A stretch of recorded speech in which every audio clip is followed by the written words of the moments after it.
ദൈവത്തിന് മഹത്വം. നമ്മുടെ പ്രതിദിന ആഹാരം സെപ്റ്റംബർ 26. രക്ഷ എന്ന അത്ഭുതം. വിശ്വസിച്ചാൽ നീ ദൈവത്തിൻ്റെ മഹത്വം കാണും എന്ന് ഞാൻ നിന്നോട് പറഞ്ഞില്ലയോ? യോഹന്നാന്റെ സുവിശേഷം 11-ാം അധ്യായം 40-ാം വാക്യം. ബ്ലോഗർ കെവിൻ ലിന്നിൻ്റെ ജീവിതം തകർച്ചയുടെ വക്കിലായിരുന്നു. ഈയിടെ ഒരു ലേഖനത്തിൽ അയാൾ എഴുതി, ഞാനൊരു തോക്കെൻ്റെ തലയ്ക്കു നേരെ ചൂണ്ടി. ദൈവത്തിന് പ്രകൃത്യാതീതമായ വിധത്തിൽ എൻ്റെ റൂമിലേക്കും ജീവിതത്തിലേക്കും കടന്നു വരേണ്ടി വന്നു. ഞാനിപ്പോൾ അറിയുന്നത് ദൈവത്തെയാണ് എന്ന് ആ നിമിഷത്തിൽ ഞാൻ കണ്ടെത്തുകയായിരുന്നു. ജീവൻ എടുക്കുന്നതിൽ നിന്നും ദൈവം ഇടപെട്ട് ലിന്നിനെ തടയുകയായിരുന്നു. ദൈവം അവന് ഉറച്ച ബോധ്യം നൽകി. തൻ്റെ സ്നേഹ സാന്നിധ്യത്തിൻ്റെ അത്യഗാധമായ ഒരു ഓർമ്മ നൽകി. ലിൻ തനിക്ക് ദൈവവുമായിട്ടുണ്ടായ ഈ സമാഗമ അനുഭവത്തെ മൂടിവെക്കാതെ ലോകത്തോട് പങ്കുവച്ചു.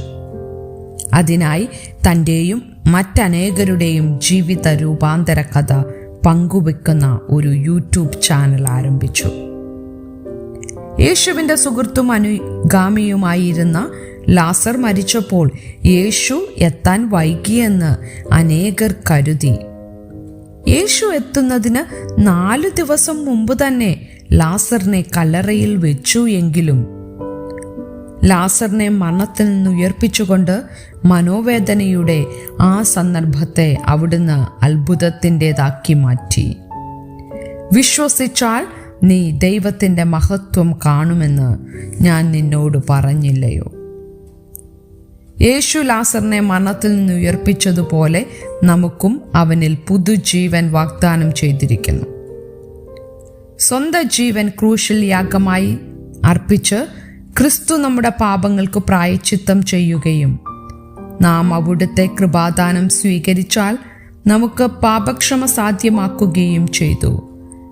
നമ്മെ നമ്മുടെ പാപത്തിൻ്റെ ദാസ്യത്തിൽ നിന്ന് സ്വതന്ത്രരാക്കുകയും അവിടുത്തെ നിത്യസ്നേഹത്താൽ ജീവിതം നവീകരിക്കപ്പെടുകയും നമ്മുടെ ജീവിതഗതി വ്യത്യാസപ്പെടുത്താൻ അവസരം നൽകപ്പെടുകയും ചെയ്തിരിക്കുന്നു.